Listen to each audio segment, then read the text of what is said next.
வணக்கம். Jayashree Balan-Learn Astrology.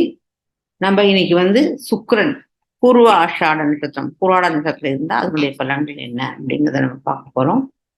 அதுக்கு முன்னாடி சப்போஸ் உங்களுக்கு கன்சல்டேஷன் வேணும்னா நீங்கள் jayashreebalan@gmail.com ஜாதகம் படிக்கணும் அப்படின்னாக்கா பேசிக் அட்வான்ஸ் நட்சத்திர சிலபஸ் எல்லாம் படிக்கணும்னாக்கா நீங்கள் astrojayashreebalan.com என்னை ரீச் பண்ணலாம். இப்போ இது பூராட ஆஷாடம் பூர்வ ஆஷாடம் பூராடம் அப்படிங்கிற நட்சத்திரம் இருந்தாலே அது சுக்ரனோட இது திருஜன்ம நட்சத்திரம். ஸோ இந்த நட்சத்திரத்துக்கு தேவதா யாருன்னு கேட்டா ஜல், அதாவது பெருமாள். எப்பவுமே பெருமாள் இந்த சமுதிரத்துல தான் படுத்துட்டு இருப்பார். இது என்னதுன்னு கேட்டா டீப்பா அந்த சமுதிரத்துக்கு அடியில இருக்கு இல்லையா, அந்த இது.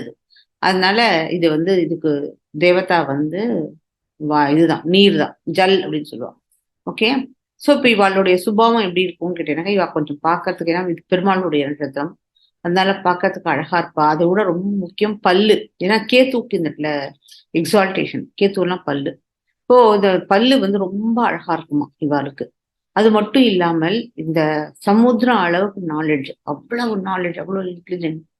எல்லா விஷயமும் எப்பேற்பட்ட எந்த ஒரு விஷயத்த யாராலையும் தீர்க்க முடியாதோ அதை ரொம்ப அழகா பேசி அவளால அந்த பிரச்சனையை தீர்க்க முடியும். அது ரொம்ப சாஃப்டா, ரொம்ப இதுவா அதை எப்படி செய்ய முடியும் அப்படிங்கிறத பேசி ரொம்ப அழகா அவளுடைய பேசுல அவளுடைய புத்திசாலித்தனம் இருக்கும். அந்த புத்திசாலித்தனம், அந்த பேசுற விதம், அதுவானது அவர்களுக்கு மிகவும் ஒரு தனித்தன்மையை கொடுக்கும். அப்புறம் அது மட்டும் இல்லாமல் அவ டெசிஷன் எடுக்கணும் அப்படிங்கிட்டனாக்க மற்ற வாழ்க்கெல்லாம் ரொம்ப அழகா அட்வைஸ் கொடுப்பா, நிறைய அட்வைஸ் கொடுப்பா. பட் அடுத்த வாழ்டைய அட்வைஸ் எல்லாம் எடுத்துக்க மாட்டான். அதனால இப்ப டெசிஷன் எடுக்கிறது ரொம்ப அழகா அடுத்த வாழ்க்கெல்லாம் சொல்ல முடியும். தனக்கு டெசிஷன் வரும்போது அதை டக்குன்னு எடுத்துக்க மாட்டான். ஏன்னா ஜலம் அப்படிங்கும்போது கொஞ்சம் ஜலம் குலுங்கிட்டே இருக்கும். ஸோ அதனால இவாளை இப்பவே ஒரு கான்டம்ப்ளேட்டிங் அவளுடைய பர்சனல் மேட்டர் அப்படின்னு வரும்போது அதுக்கு கொஞ்சம் அவளால சட்டுன்னு டெசிஷன் எடுக்க மாட்டான். அதே சமயத்துல பார்த்தீங்கன்னாக்கா ரொம்ப தைரியசாலி மாதிரி தெரியும், ஆனா ஆக்சுவலா தைரியசாலி கிடையாது. அவ ஒரு விஷயம் ஃபோர்ஸபிளா அவளை பண்ணிதான் ஆகணும் அப்படின்னு ஒரு கட்டாயம் வரும்போது அந்த விஷயத்த பண்ணுவான். அதே மாதிரியே ஒரு ஆர்கியூமெண்ட் அப்படின்னு எடுத்துட்டேனாக்க அதுல அவ தப்பா இருக்காளோ ரைட்டாலா இருக்காளோ அது எண்டு வரைக்கும் அந்த போராடி தான் கரெக்ட் அப்படிங்கிற ப்ரூவ் பண்றதுக்கும் ட்ரை பண்ணுவா. எதனாலையும் தன்னுடைய சுய லாபத்துக்காக, அடுத்தவாளுடைய நஷ்டத்துக்காக தன்னுடைய சுய லாபத்தை பார்க்கக்கூடியவா கிடையாது. அடுத்தவங்களுக்கு எவ்வளவு தூரம் நம்ம கஷ்டப்படுத்தாம இருக்கணும் அப்படிங்கிறது. அடுத்தவாளுக்கு ஹெல்ப் பண்ண போகும்போது ஏழையா பணக்காராளா எதையுமே பார்க்காம அவளுக்கு எப்போ தேவையோ அப்போ உடனே களத்துல இறங்கி அவளுக்கு ஹெல்ப் பண்ணக்கூடிய ரொம்ப பெரிய ஒரு நல்ல விஷயம் உண்டு. அது மட்டும் இவ எப்பவுமே இது சமுதிரத்தோட கடல்ல இருக்கு. சமுதிரத்து கடல்ல பார்த்தீங்கன்னா நிறைய விஷயங்கள், முன்காலத்துல மூழ்கி போன விஷயங்கள் அப்படின்னு சொல்லக்கூடிய நிறைய விஷயங்கள்லாம் அதுல பொருட்கள்லாம் அடங்கியிருக்கும். அதனால இவ கேத்து வேற பழசு. அதனால இவ என்னைக்குமே இந்த ஆன்டிக் ஐட்டம்ஸ் எல்லாம் ஒரு கலெக்ஷன் பண்ணி வச்சுப்பா. எப்பவுமே ஒரு பழைய ஐட்டமா இருந்தா அவளால அதை த்ரோ பண்ணவே முடியாது. அந்த பழைய ஐட்டம் இங்கேதான் இருக்கட்டும் எடுத்து தன்னோட இடத்துல வச்சுக்கூடிய ஒருத்தர். அது மட்டும் இல்லாம ரொம்ப ரிலீஜியஸ்காரா, ரொம்பவும் பக்தி. ஏன்னா இந்த இடத்துல தட்சிணாமூர்த்தி, அதனால இவ தட்சிணாமூர்த்தியோட வீடு இது. குருவோட குபேரன் சிவர் தட்சிணாமூர்த்தி. அதனால இவ ரொம்பவும் ரிலீஜியஸா இருப்பா. ரிலீஜியஸ்ல உள்ள ஸ்லோகங்கள் சொல்றது, அந்த மாதிரியான ஒரு பூஜை பண்றது, கோயிலுக்கு போறது, அதெல்லாம் கொஞ்சம் இவாளுடைய நாட்டங்கள் அதிகமாக இருக்கும். அப்புறம் பார்த்தீங்கன்னாக்கா இவாளுக்கு என்ன பொறுத்த வரைக்கும் இதுல ரொம்ப இன்னொரு விஷயம் இருக்கு. இதுல பாத தோஷம் அப்படின்னு ஒண்ணு சொல்லுவா. பாததோஷம் அப்படிங்கும்போது, ஏன்னா இந்த இடத்துல கேதுவோடைய வீடெல்லாம் இருக்கும்போது இதுக்கு பாததோஷம் உண்டு. அதான் இதை ஜாஸ்தி நம்ம பார்க்கக்கூடாது. ஆனா எப்படின்னு கேட்டீங்கன்னா, நம்ம குருவோட பார்வை, அவர் நவாம்சத்துல எப்படி இருக்கு, அது என்ன மாதிரி எந்த கிரகங்களோட சேர்க்கை இருக்கு, அதெல்லாம் வச்சுதான் நம்ம சொல்ல முடியும். ரொம்ப இதுவா அதை முட்டாள்தனமாக பார்க்கக்கூடாது. பட் இருந்தாலும் இந்த ஒரு ஒரு கிளாஸ் இருக்கு. ஏன்னா இது ஒரு ஜாதகம் சொல்லி கொடுக்கறது அப்படிங்கிற போது நம்ம இது சொல்லிதான் ஆகணும். இது வரைக்கும் முதல் பாதமாக இருந்தேனாக்கா ஜாஸ்தி கொஞ்சம் அம்மாவுக்கு படுத்தும். ரெண்டாவது பாதமாக இருந்தேனாக்கா அது அப்பாவுக்கு படுத்தும். மூணாவது பாதமாக இருந்தா தாய்மாமன் இல்லையா, தாய்மாமன் அவளுக்கு ரொம்ப படுத்தும்.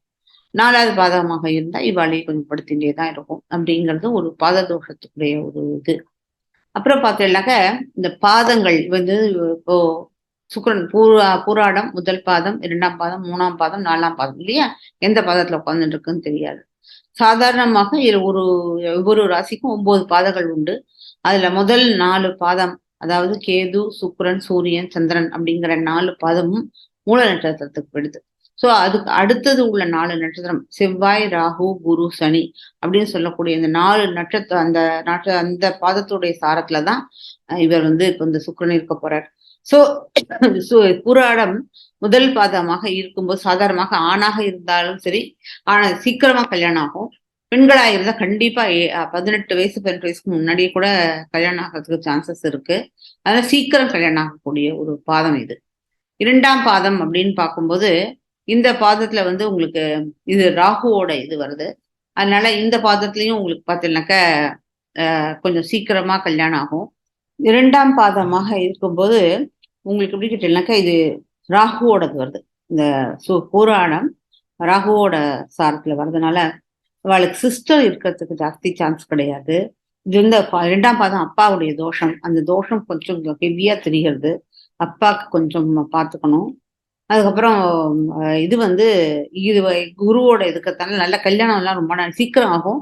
பட் மேரேஜ் வந்து ரொம்ப சாட்டிஸ்ஃபேக்ஷனா இருக்கும், நல்லா இருக்கும். மேரேஜ் லைஃப் வந்து எந்த ப்ராப்ளமும் இருக்காது. அதான் இது மாதிரி இல்லட்டா ஒரே குழந்தையா வந்து அப்பா அம்மாவுக்கு ஒரே குழந்தையா இருக்கிறதுக்கு சான்சஸ் இருக்கு. அடுத்தது 3ஆவது பாதம் அப்படின்னு வரும்போது அது குருவோட பாதமா வருது. அதனால வந்து ரொம்பவும் இது அழகு, இது நல்ல விஷயம். கொஞ்சம் குள்ளமா இருப்பா. அட் சேம் டைம் கண்டிப்பா இது டாக்டர்ஸா இருப்பா. ஜென்ஸ் எல்லாம் வந்து எனக்கு லேடிஸா இருந்தா என்ன பிரச்சனைன்னு கேட்டா, இது சுக்கிரன் அசுரகுரு தேவகுரு ரெண்டும் சேர்ந்திருக்கு. அவ ரொம்ப படிச்சிருந்தா கூட ஆக்சுவலா ஹவுஸ் ஒய்ஃபா தான் இருப்பா. ஜாஸ்தி வேலை பண்ண மாட்டா. அடுத்தவாளுடைய இதுதான் நல்லபடியா இதுல அவளுடைய பண காசுலயே இருந்துருவா. இவ எவ்வளவு படிச்சிருந்தா கூட ஜாஸ்தி வேலைக்கு போய் சம்பாதிக்கக்கூடிய ஒரு இது கிடையாது. அதே சமயம் எல்லா விதமான அறிவும் இவாளுக்கு எல்லாருக்குமே 2 பேருமே ஹைலி எஜுகேட்டட். ஆணாக இருந்தா கண்டிப்பா டாக்டருடைய ப்ரொஃபஷன் இருக்கு. 4ஆவது பாதம் அப்படிங்கிறது சனியுடைய இதுல வருது. ஸோ இவ வந்து ரொம்ப வெல்த்தியா இருப்பா. ரொம்ப வெல்த்தி, ரொம்ப நல்ல ரொம்பவே சக்சஸ்ஃபுல்லான லைஃப். ரொம்ப நீடிக்கு வந்து ரொம்ப ஏழைகளுக்கெல்லாம் வந்து ஓல்டேஜ், ஏழைக்காரா அவளுக்கெல்லாம் தன்னுடைய பணத்தை வந்து ரொம்ப செலவழிப்பா. ரொம்பவும் இவ வந்து எப்படி சொல்ல முடியும், லைஃப் வந்து ரொம்ப ஹாப்பியஸ்ட் லைஃப், ரொம்ப நல்ல ரிச்சு, ரொம்ப intelligent. At the same time அவ வந்து மிகவும் அது ஏன்னா சனி அப்படிங்கும்போது இந்த இடத்துல கண்டிப்பா ஏழைகளை காப்பாத்துறது தான் அவளுடைய முழு முதல் கடமையா. கண்டிப்பா எங்கேயோ ஒரு இடத்துல நான் சம்பாதிச்ச பைசாவை ஒரு ஏழைகளுக்கு ஏதோ ஒன்று படுக்க கொடுத்துட்டு இருப்பா, இல்ல ஏழைகளுக்கு சாப்பாடு போட்டுன்னு இருப்பா, எங்கேயோ போய் ஏழைகளுக்கு ஹெல்ப் பண்ணிட்டு இருப்பா. ஸோ இது மாதிரி ஒரு நற்குணங்கள் பொருந்திய ஒரு நல்ல விஷயமா இருக்கும். சப்போஸ் இந்த தோஷம் சொன்னேன் இல்லையா, அதனால அந்த மாதிரிலாம் இருந்ததுனாக்கா நீங்க வந்து இது வந்து சிவனுடைய வீடு. ஜம்புகேஸ்வரரை வணங்கும் போது உங்களுக்கு கொஞ்சம் இந்த தோஷங்கள், இந்த கஷ்டங்கள் எல்லாம் விலகும். இதுதான் எனக்கு வந்து சுக்ரன், வீனஸ் வந்து பூர்வ ஆஷாடா பூராட நட்சத்திரத்துல இருந்தா அதனுடைய பலன்கள்ங்கிறது உங்களுக்கு பிடிச்சிருக்குன்னு நினைக்கிறேன். பொறுமையா என்னோட சேனல் பார்த்ததுக்கு ரொம்ப நன்றி. வணக்கம்.